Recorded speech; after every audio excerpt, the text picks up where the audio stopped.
사람이 이 땅 위에 번성하기 시작할 때 그들에게서 딸들이 나니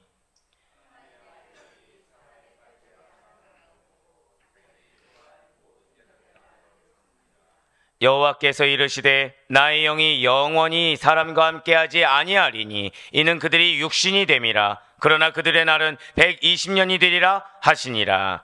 당시에 땅에는 네피림이 있었고 그 후에도 하나님의 아들들이 사람의 딸들에게로 들어와 자식을 낳았으니 그들은 용사라 고대의 명성이 있는 사람들이었더라. 아멘. 할렐루야. 네, 오늘 변함없이 살아있는 주님의 말씀의 은혜를 사모함으로, 그리고 무엇보다 우리가 이렇게 하루의 시작을 말씀과 기도하는 것을 주께서 기쁘게 받으시고 이 하루하루의 날들을 다 주님께서 이렇게 계수하여 주시사, 자, 저를 따라 크게 고백하시겠습니다. 반드시 이루십니다. 네, 반드시 이루신다라는 그 믿음의 확신을 가지고 새벽 기도에 계속해서 나오고 계시는 우리 모든 성도님들을 주님을 환영하고 축복합니다. 이 새벽에 우리는 지금 창세기를 통해서 은혜 받는 귀한 시간을 가지고 있어요. 자, 이러한 창세기는 이제 1장부터 11장까지가 천지창조와 인간의 타락 이야기를 사실 담고 있는 것입니다. 그 가운데 우리가 4장까지의 말씀이 얼마나 중요한지를 알게 되었고요. 그 5장 가운데서도 하나님께서 구속사적인 관점에서 중요한 역할을 감당했던 자들, 즉 그 말씀에 온전히 순종해서 하나님의 뜻 가운데 행한 자들을 기록하여 주신다, 믿음의 계보를 있게 하신다라는 것까지 우리가 들을 수가 있었습니다. 그리고 12장 이후부터는 선민 이스라엘 조상들의 역사를 담고 있다는 것이죠. 그 가운데 1장에서 11장 사이에는 4가지의 중요한 사건이 기록되고 있다고 제가 1장 때 말씀을 드렸어요. 바로 우주 창조가 있습니다. 인류의 타락이 있어요. 노아 대홍수가 있어요. 그리고 바벨탑 사건이 그것이라는 거죠. 그 가운데서도 1장부터 5장까지는 한 사람 아담의 출생을 중심으로 합니다. 자, 중심이 누구라고요? 아담의 출생이 중심이 되어서 창조기세에서 시작해서 인류의 타락, 그리고 아담 자손의 계보를 소개하는 것으로 마치게 되었어요. 그리고 이제 오늘 본문이 되는 창세기 6장부터 9장까지가, 자, 저를 따라 고백하실게요. 노아 대홍수. 네, 그렇습니다. 노아 대홍수가 기록되어 있다는 거죠. 정확히는 노아의 가족을 제외한 전 인류뿐만 아니라, 그러니까 인간만 하나님이 심판하신 것이 아닙니다. 코로 숨을 쉬는 모든 지상의 생명체를 인간의 죄악에 대한 심판으로 멸망시키신 노아 대홍수 심판입니다. 이것은 인간의 역사에 남겨진 가장 두려운 기록이 된다라는 거예요. 이러한 노아 대홍수는 태초의 인간의 타락과 세상 끝날에 영원한 대종말 사이에 일어난 일종의 중간 심판적 성격을 지니고 있다는 거죠. 노아 대홍수가 무엇이라고요? 한 번 더 고백하시겠습니다. 중간 심판적. 네, 중간 심판적 성격을 지닌 것이 바로 이 노아 대홍수인 것입니다. 그러면 먼저 오늘 보면 창세기 6장 1절과 2절의 말씀을 보실 텐데요. 여기에는 사람들이 번성하면서 딸들을 낳습니다. 그리고 하나님의 아들들이 사람의 딸들을 아내로 삼았다라는 것을 지금 증거해 주고 있다는 거예요. 하나님의 아들들이 누구를 아내로 삼았다고요? 사람의 딸, 즉 세상에 속한 자들을 아내로 삼았음을 증거하고 있다는 거죠. 자, 오늘 보면 1절과 2절 말씀 한번 보도록 하시겠습니다. 사람이 땅 위에 번성하기 시작할 때 그들에게서 딸들이 나니 하나님의 아들들이 사람의 딸들의 아름다움을 보고 자기들이 좋아하는 모든 여자를 아내로 삼는지라. 아멘. 지금 먼저 1절을 다시 한번 더 보시면 지금 붉은색으로 표시된 부분이 지금 뭐라 나와 있습니까? 그들에게서 딸들이 나니라고 나와 있어요. 자, 지금 이 부분이 성경의 일반적인 기록과는 좀 다르다는 것이죠. 자, 무엇이 다를까요? 자, 무엇이 다른 것처럼 보여지십니까? 자, 지금 무엇만 얘기하고 있죠? 그들에게서 누가 낳았다고요? 딸들이 나왔습니다. 자, 히브리인들 보통은 누구를 중심으로 기록하죠? 아들 중심, 남자 중심으로 기록하죠. 근데 지금 이례적으로 그것도 창세기에서, 이 책에 기록된 책에서 지금 유례 없이 딸들을 지금 기록하고 있다는 거예요. 자, 아들에 대한 언급이 없고요. 딸의 출생만 지금 이야기하고 있다는 것입니다. 그렇다면 지금 이 말씀은 여자의 수가 남자에 비해서 급속히 늘어났다는 것입니까? 이 말씀은 지금 남자는 거의 드물고 어쩔 수 없이 여자가 계대를 이어가야 될 정도로 지금 남녀 인구 비율이 갑자기 뭔가 달라지고 비율적으로 뭔가 깨진 상태인 것입니까? 전혀 아니라는 것이죠.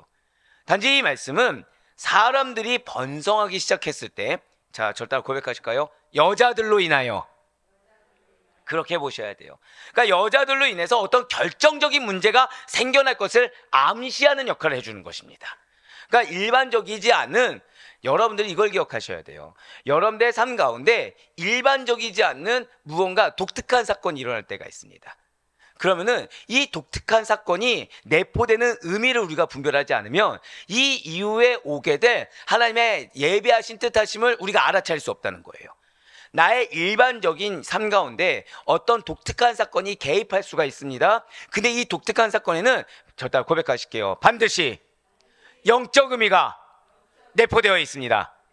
이거를 분별할 수 있어야 돼요. 그러니까 우리가 매일의 하루의 삶을 말씀으로 기도를 여는 것, 그리고 우리가 이렇게 말씀으로 훈련되어져야 되는 것은 여러분의 삶 가운데 주시는 하나님의 영적인 음성이 있습니다.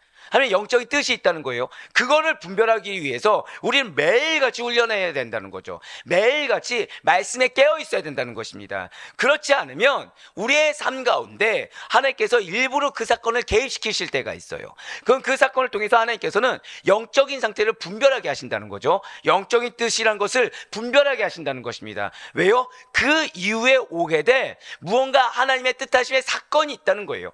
결정적인 문제가 드러날 날이 존재하게 된다는 거죠. 그럼 이것을 미리 우리로 하여금 예비하게 하시든가 미리 준비하게 하신다는 것입니다.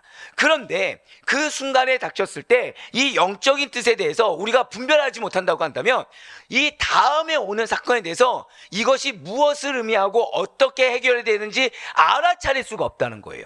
자, 지금 성경에서는 일반적인 것이 무엇입니까? 아들이 기록되어야 됩니까? 딸이 기록되어야 되는 것입니까? 아들이 기록되어야 되는 거죠. 그런데 여기에서 그냥 딸들이 기록됐네 라고 하고 넘어가게 된다면 이 다음에 자, 무엇으로 문제가 생긴다고요? 여자들로 인해서 결정적인 문제가 생길 것이라는 것에 대해서 준비가 안 된다는 거죠.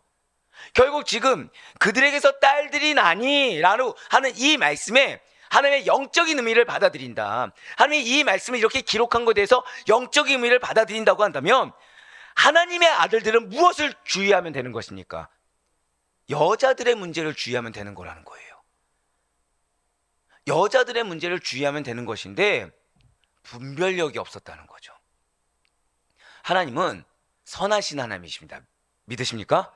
선하시기 때문에 항상 먼저 말씀해 주시는 하나님이세요. 자, 가인에게 먼저 말씀하셨습니까? 안 하셨습니까? 먼저 말씀하셨어요.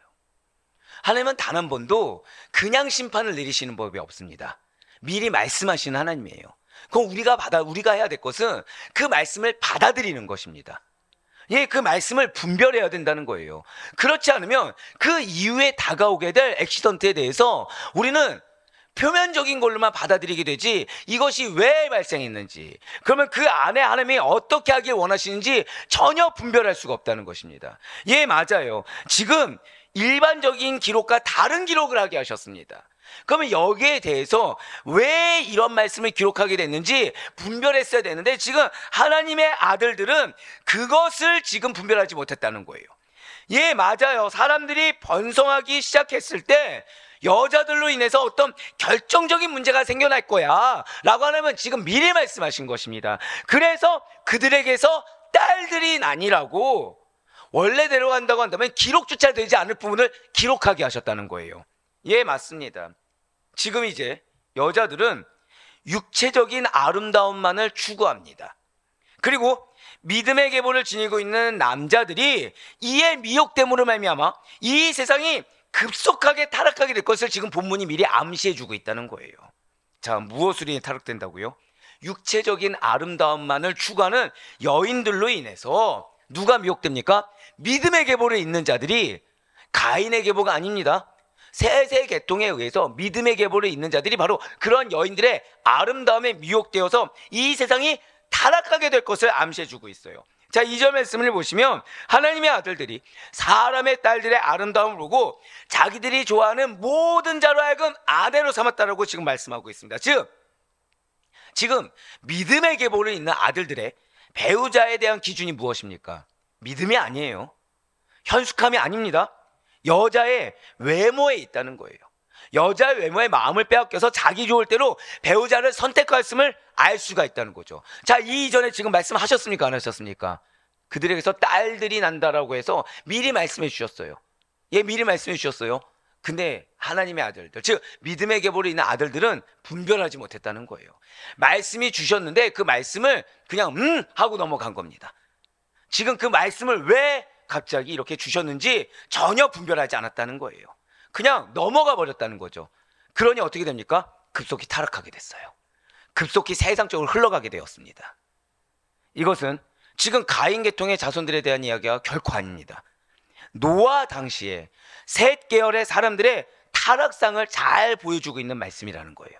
타락의 시작이 무엇입니까? 말씀을 분별하지 못했어요. 말씀을 받아들이지 못했습니다.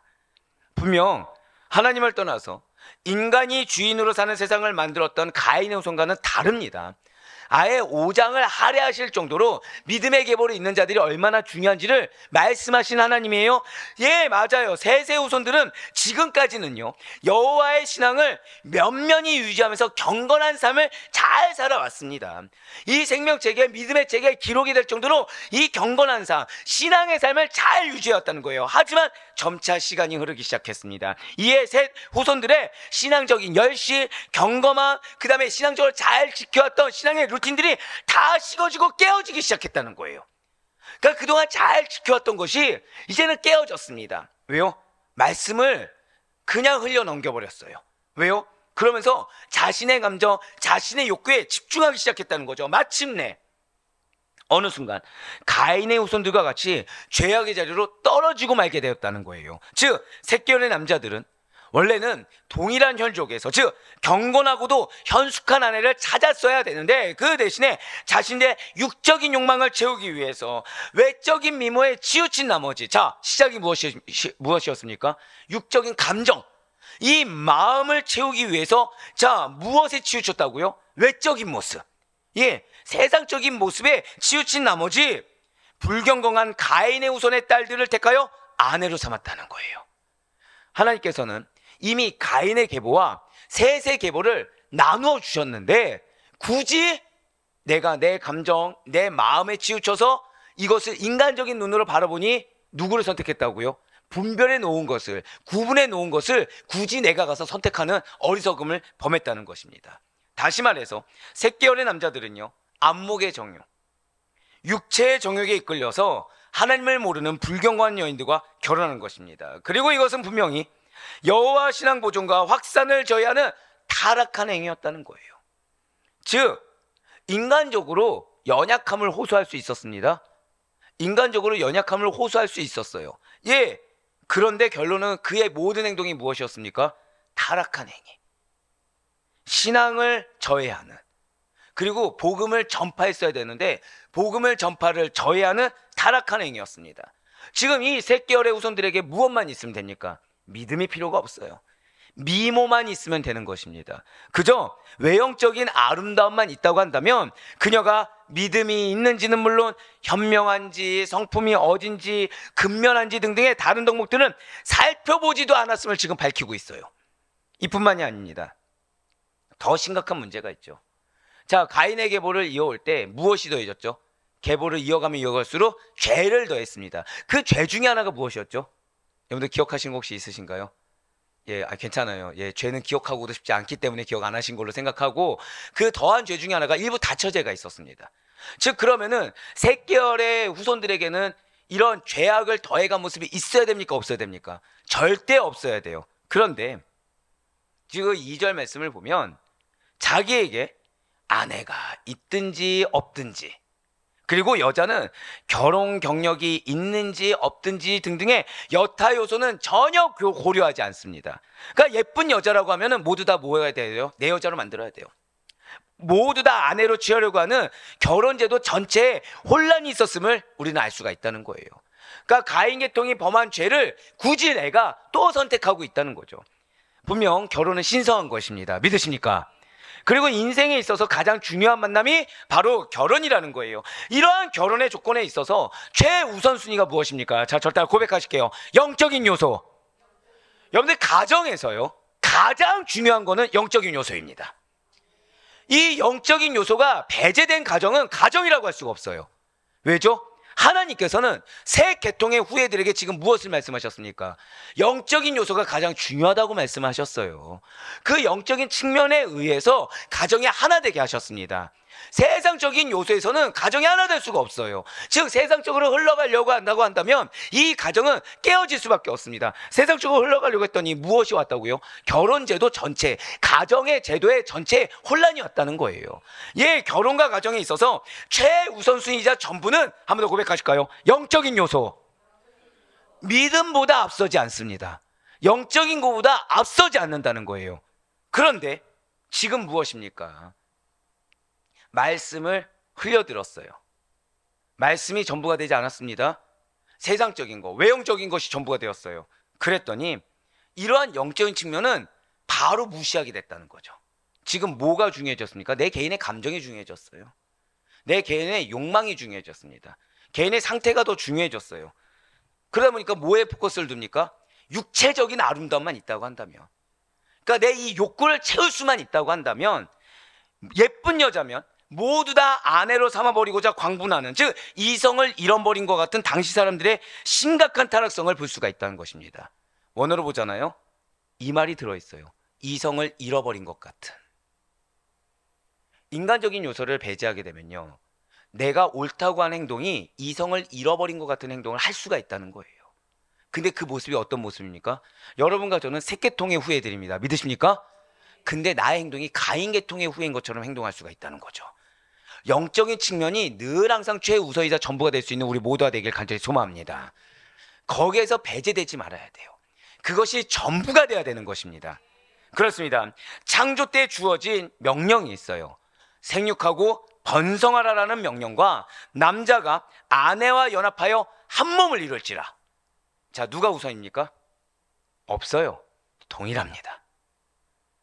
남자가 여자, 아내와 연합해서 한 몸을 이루는 데 있어서 남자가 우선, 여자 우선이 없습니다. 왜죠? 돕는 자이기 때문에 같이 한 몸을 이뤄가는 거예요.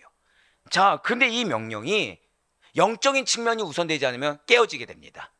이 명령이 말씀이 우선되지 않고 영적인 측면이 전부가 되지 않으면 깨어지게 된다는 거예요. 누구처럼요? 지금 이 타락한 색계통의 후예들처럼 깨어지게 된다는 거예요.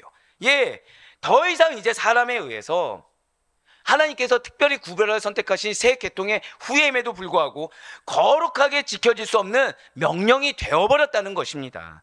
이는 곧 새로운 인간 역사의 시작을 위해서, 자, 제가 방금 뭐라 말씀드렸습니까? 새로운 인간 역사의 시작. 그래서 그런 말이 있어요. 노아는 인간의 제2의 조상이란 말이 있습니다. 결국 무엇이죠? 하나님께서는 홍수의 심판을 하실 수밖에 없는 원인이 되었다는 거예요. 거꾸로 말씀드릴까요? 우리의 가정 가운데 영적인 측면이 전부가 되지 않는다. 지금 무언가 인간적인 측면, 세상적인 측면이 중요시되고 있다라고 하면은 지금이 기회인 거예요. 어떤 기회죠? 지금 영적인 측면이 전부로 우리가 돌이키기만 한다고 한다면 우리의 가정에 새로운 역사가 일어나게 될 것을 믿으시길 바라겠습니다. 이것이 은혜라는 거예요. 예, 맞습니다. 하지만 당시에는 말씀을 들을 귀가 없었다는 거예요. 당시의 색계통의 후예들은 아무리 노아가 이야기를 해도 들을 귀가 없었다는 거죠. 그래서 하나님께서는 홍수의 심판을 하실 수밖에 없는 그 근거를 누가 만들었습니까? 인간들이 만들어버렸어요. 네, 그렇습니다. 이제 하나님께서는 사람과 함께하지 않을 것을 결심하십니다. 하나님께서는 육체가 된 사람과 영원히 함께하지 않을 것을 결심하셨어요. 자, 지금 어떤 사람이라고요? 육체가 된 사람이라는 거예요. 결국 무엇입니까? 성령으로 살아가야 되는데 육체를 위해 살아가는 사람과는 영원히 함께하지 않을 것을 결심하셨고 사람의 날이 120년이 될 것을 말씀하셨다는 것입니다. 오늘 보면 6장 3절과 4절의 말씀입니다. 여호와께서 이르시되 나의 영이 영원히 사람과 함께하지 아니하리니 이는 그들이 육신이 됨이라. 그러나 그들의 날은 120년이 되리라 하시니라. 당시의 땅에는 네피림이 있었고 그 외에도 하나님의 아들들이 사람의 딸들에게로 들어와 자식을 낳았으니 그들은 용사라 고대의 명성 있는 사람들이었더라. 아멘. 지금요, 이 굉장히 무서운 말씀입니다. 타락한 인간을 향한 홍수 심판에 대한 예언이 나오고 있어요. 그리고 범죄한 인간에게 나의 영을 거두어 가실 것을 선포하셨습니다.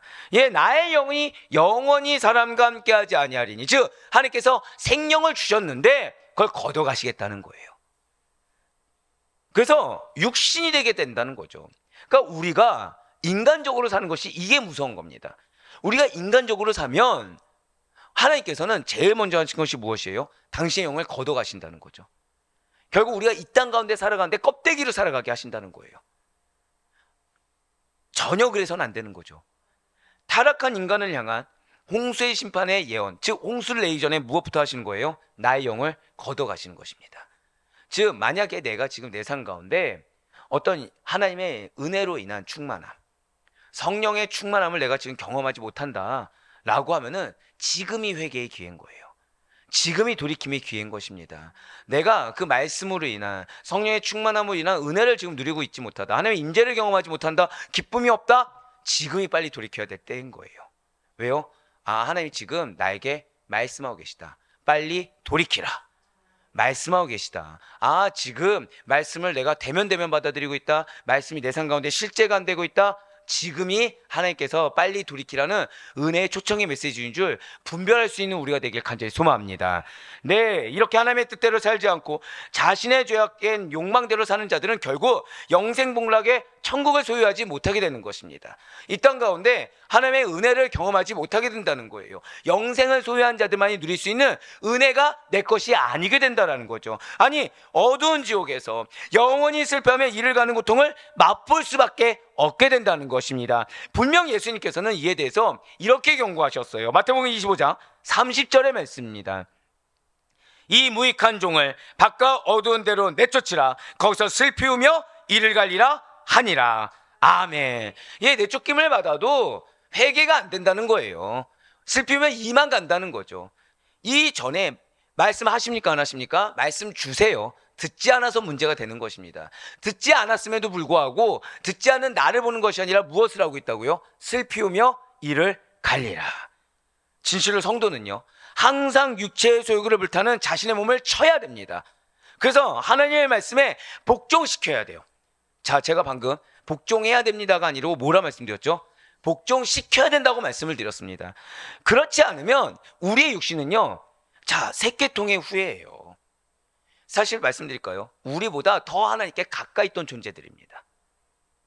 그렇죠? 하나님께서 항상 친밀하게 말씀하시고 같이 거했던 존재들이니까. 근데 그들이 어떻게 되었습니까? 그들이 말씀에서 멀어졌어요. 그들이 자신의 육신의 정욕대로 살아왔습니다. 우리는 나에 대해서 자부심을 가져서는 안 돼요. 나에 대해서 이렇게 할 수 있다라고 자만심을 가져서는 절대 안 되는 존재입니다. 말씀의 스스로를 복종시켜야 돼요. 내 스스로가 의지를 갖고 말씀이 항상 최우선이 돼야 되는 것입니다. 영적인 측면이 항상 최우선이 돼야 돼요. 그렇지 않으면 우리는 자연스럽게 육신의 정욕 따라, 안목의 정욕 따라 나를 위한 삶으로 이끌림을 받을 수밖에 없다는 거죠. 그렇지 않으면 하나님의 엄중한 심판에서 벗어날 수가 없습니다. 하지만 말씀에 내가 복종시킨다고 한다면 하나님의 엄중한 심판에서 벗어날 수 있다는 사실을 우리는 반드시 기억해야 된다는 거예요. 하나님의 형상대로 창조되어 영혼을 지니게 된 인간이 하나님과 친밀하게 교류하며 하나님의 뜻을 이루는 삶을 사는 것이 아니라고 한다면, 육체의 정욕에 따라 범죄하며 살고 있다고 한다면 그들은 결코 하나님의 나라를 기업으로 받을 수가 없다라는 거죠. 그래서 사도 바울은 이렇게 선포하고 있습니다. 고린도전서 15장 50절의 말씀입니다. 형제들아, 내가 이것을 말하노니 혈과 육은 하나님 나라를 이어받을 수 없고 또한 썩는 것은 썩지 아니하는 것을 유업으로 받지 못하느니라. 아멘. 기업으로 받는 거, 나라로 받는 것은 영으로밖에 받을 수가 없습니다. 혈과 육으로 받는 것이 아니라는 거죠. 영으로, 즉 저다 고백하실까요? 믿음으로. 그렇습니다. 믿음으로 받게 되는 것이 기업이고 나라인 것입니다. 이러한 하나님의 심판을 피할 수 있는 사람은 단 한 명도 없다는 거예요.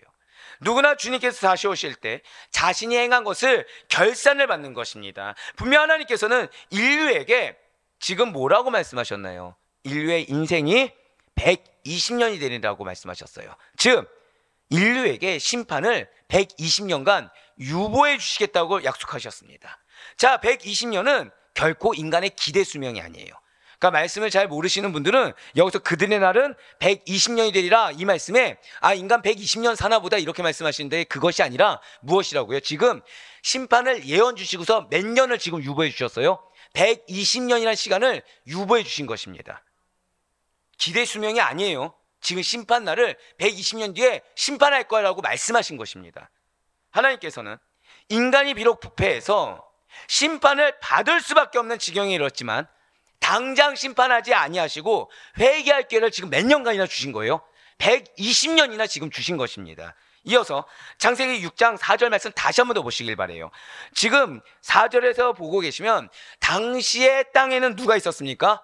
네피림이 있었다는 거예요. 이 네피림은 저를 따라 고백하실게요. 육체를 따라 사는 자, 거인들, 이 두 가지를 다 포함하고 있습니다. 육체를 따라 사는 자들이며 거인이라고 이해할 수가 있다는 거죠. 왜냐하면 민수기 말씀을 보시잖아요. 그럼 이스라엘 사람들이 아낙 자손의 거대함을 보고 네피림의 후손이다 라는 표현을 써서 우리가 이 사실을 알 수가 있다는 거예요. 바로 민수기 13장 33절의 말씀이 그렇게 증명하고 있습니다. 거기서 네피림 후손인 아낙 자손의 거인들을 보았나니 우리는 스스로 보기에도 메뚜기 같으니 그들이 보기에도 그와 같았을 것이니라. 아멘. 자, 그런데 또 이 말씀 앞에 이런 질문 던지신 분들이 있습니다. 그러니까 이 네피림에 대해서 육체를 따라 사는 자들 모르고 그냥 거인들 이분만 가서 아니 홍수 이전에 이와 같은 거인이 어떻게 살았습니까? 라고 의문을 가진 분들이 있어요. 자, 이 말씀에 대해서 이해하기 위해서는 창세기 1장에 대해서 창조 기사에 대해서 정확하게 알아야 됩니다. 자, 노아 홍수 이전에 지구 위에 무엇이 있었죠? 궁창 위에 지구가 있었습니다. 자, 그래서 그것을 하나님께서 보호하셨기 때문에 유해한 광선이란 게 있었습니까? 없었습니까? 없었어요. 자, 이것이 깨진 다음에 그제서야 지금의 형제의 지구 형태를 취한 것처럼 그 이전에 무엇이 있었습니까? 유해한 보호, 그 광선의 침입이 없다는 거죠. 그래서 지구 전체가 오늘날의 아열대의 기후와 같이 따뜻하며 풍성한 식생활을 누릴 수가 있었다는 거예요. 그러니까 지금의 농경이나 지금의 인간이 자라는 거와는 전혀 차원이 달랐다는 것을 우리는 알 수가 있습니다. 전혀 다른 에덴 동산이 펼쳐져 있었다는 것을 우리는 알 수가 있었다는 거예요. 그렇기 때문에 인간의 육신은 어떨까요? 오늘날의 인간과는 달랐다는 거죠. 더 컸고 더 장수할 수가 있었다는 것입니다. 그렇기 때문에 이 거인들이 있었냐 없었냐? 어리석은 질문이라는 거예요. 당연히 있을 수 있었고 당연히 더 강건할 수 있었으며 당연히 더 장수할 수도 있었다는 것입니다. 그러면서 6장 4절 말씀을 다시 한 번 더 보시길 바라요. 지금 스크린을 보시면 붉은색으로 표현된 말씀에 고대의 명성이 있는 사람들이었더라 라고 나와 있습니다. 이거 결코 좋은 의미가 아닙니다. 이거 욕이에요. 욕 그냥. 지금 좋은 의미로 명성이 있는 자들이 아니라요, 악을 행하는 데 있어서 사람들의 입에 오르내리던 사람들입니다. 자, 그러니까 오늘날 뭐 예를 들면 이런 거죠. 여러분들 이완용 생각하면 어떻게 좋습니까? 예, 그런 의미예요. 그냥 한마디로. 예, 악을 행하는 데 있어서 이만한 자들이 없는 겁니다. 네피림은 강한 힘과 뛰어난 능력으로 재산을 모았습니다. 사람들을 거느렸어요. 자, 누가 떠오르시죠? 가인의 후예들. 그래서 사람들에게 공포감을 주던 자들이었습니다. 그러니까 지금 또 한번 이 네피림이라는 단어로 인해서 가인의 후예들이 얼마나 죄악을 더해갔는지 느낌이 오시죠? 예, 강한 힘과 뛰어난 능력으로 재산을 모으고 사람들을 거느리는데 사람들에게 무엇을 주었다고요? 공포감을 주던 자들이었다는 거예요. 이런 네피림들이 하나님의 아들들과 사람의 딸들의 정욕적인 죄악의 행위와 함께 소개되어 있다는 사실을 볼 때 확실하게 육체를 따라 사는 자들의 전형적인 모습을 보여주는 자들이 바로 누구입니까? 네피림이었다는 것입니다. 하지만 우리 성도들은 이런 네피림이 아니라는 거예요. 우리 성도들은 이러한 세상의 모습과는 정반대에 서 있는 자들이라는 거죠. 그러니 당연히 그 누구도 육체를 따라 자랑하지 말아야 되고요, 사람들을 거느리는 자들이 아니라 섬김으로써 사람들에게 예수 그리스도를 만나게 하는 자들이며 공포감을 주는 자들이 아니라 따뜻함을 주는 자들, 그리스도의 사랑을 주는 자들이 바로 우리 믿는 성도들이라는 것입니다. 고린도전서 1장 26절의 말씀이 우리의 정체성을 이렇게 얘기하고 있어요.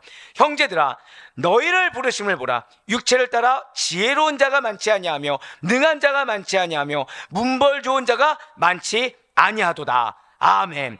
우리를 부르신 이유가 무엇입니까?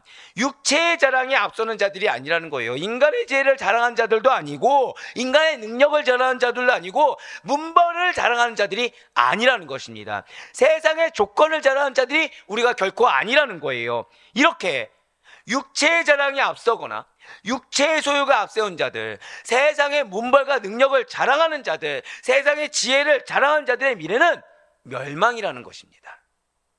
세상을 앞서서 말하는 자들은 멸망이라는 거예요. 육체의 소욕을 따라 사는 자들은 비록 육체의 생명을 갖고 있지만 그 안에 참 생명이 없는 것입니다. 아까 우리의 가정은 무엇이 우선되어야 된다고 말씀드렸죠? 영적인 측면이 우선되어야 된다고 말씀드렸어요. 그것이 우리의 가정에 참 생명이 있는 비결인 것이고 우리의 가정이 멸망치 않고 부흥케 하는 비결이 된다는 거예요. 할렐루야. 진실로 하나님께서는 육체의 소욕을 따라 산 그 타락한 인류들을 홍수를 멸망시키셨습니다. 그리고 또한 최후 대심판을 통해서 육체의 소욕을 따라 사는 타락한 인간들을 영원히 멸망시킬 거예요. 하지만 우리는 다른 자들입니다. 우리는요, 하나님의 말씀을 주셨을 때 분별할 수 있는 자들입니다. 일반적이지 않는 우리의 일상적인 생활 가운데 일반적이지 않는 사건이 왔을 때 그 안에 있는 하나님의 뜻을 분별할 수 있는 자들이 우리 믿는 성도들이에요. 그래서 하나님께서 오히려 그 이후에 있을 사건들을 예비하게 하시고 설령 나의 믿음의 연약함으로 해서 그 사건이 왔을 때 이 사건이 내포하는 의미를 분별할 수 있는 자들이 우리인 것입니다. 더불어서 우리는 늘 항상 영적인 측면이 우선되고 영적인 측면이 전부된 자들이에요. 우리의 인생의 목표는 철저할 정도로 말씀에 순종함으로 말미암아 하나님의 뜻하심의 성취가 우리의 인생의 목표이자 전부가 되는 자들이지, 인간의 개인의 감정과 인간의 개인의 소욕에 따라 마치 세계통의 후예들이 타락해버린 것처럼 하나님의 심판을 초래했던 것처럼 그러한 자들이 우리가 아니라는 것입니다. 그래서 우리는 세상 사람들을 사랑한 것 같은 행동이 나와서는 안 돼요. 그들과 연합한 행동이 나와서도 안 됩니다. 그들을 본받는 것 같은 언행조차 나오지 않아야 돼요. 왜요? 여러분과 저의 정체성은, 맞아, 저 따라 고백하실까요? 나는 그리스도인입니다. 이 정체성에 합당하게 살아간 자들이 우리인 것입니다. 사랑하는 성도 여러분들, 오늘 하나님께서는 믿는 자들이라고 하더라도 철저하고도 끝까지 오직 믿음이 아니라고 한다면 얼마든지 세상과 사람에 미혹되어 정욕에 따라 살아갈 수 있음을 보여주셨습니다. 아무리 하나님께서 선택하여 구별된다고 하더라도 스스로의 의지로 돌이킬 수 있다는 것을 보여주셨다는 거예요. 또한 육체를 따라 사는 자들의 전형적인 모습을 지금 말씀하시면서 구분되어 살아갈 것을, 정결하게 하나님의 말씀만을 따라 살아갈 것을 말씀해 주셨습니다. 더불어서 하나님께서 말씀을 주셨을 때, 근데 그 말씀이 지금 어떻습니까? 굉장히 지금 저주의 메시지, 심판의 메시지죠. 근데 지금 이것이 무엇이죠? 기회라는 거예요. 말씀이 기회입니다. 지금 하나님께서는 몇 년을 유보해 주셨습니까? 120년이라는 유보의 시간을 주실 정도로 말씀을 주신 그 순간이 비록 내 마음 가운데 어려움이 있을지언정 지금이 기회의 시간이라는 거예요. 그러니 우리는 오직 하나님의 말씀과 성령의 충만함만을 따라 살아가는 그리스도인의 정체성을 놓치지 않는 우리가 되길 간절히 소망합니다. 우리의 삶과 우리의 공동체가 영적인 측면이 우선되지 않고 영적인 것이 전부가 되지 않으면 얼마든지 타락한 세세 후예들과 동일한 모습을 보일 수 있다는 영적 경각심이 우리의 것이 될 수 있기를 간절히 소망합니다. 그래서 정체성에 합당하게 믿음만을 가지고서 말씀을 따라 살아가시는 가운데 하나의 나라를 이루는 주의 종으로서 계속해서 충성되어 쓰임받을 수 있는 우리가 되길 간절히 소망합니다. 그런 정말로 바로 꺼놨기는 그리하여 종국의 하나님의 최후 대심판 때에 생명을 보존하고 구원을 얻는 자들, 심판의 때에 오히려 상급을 얻어 누리며 살아가는 자들이 우리라는 사실을 잊지 않는 믿음으로 말미암아 끝까지 여러분들의 일상의 삶 가운데 철저한 영적 분별력과 영적 경각심을 가지고 그 가운데 영적인 부분에 대해서, 말씀에 대해서, 신앙에 대해서 의지와 행함을 갖는 가운데 하나님께서 여러분들을 통해서 죄의 사슬이 끊겨지고 계속해서 믿음의 계보가 이어갈 수 있는 축복된 우리 성도님들의 인생과 삶이 될 수 있기를 주님의 이름으로 간절히 축원합니다.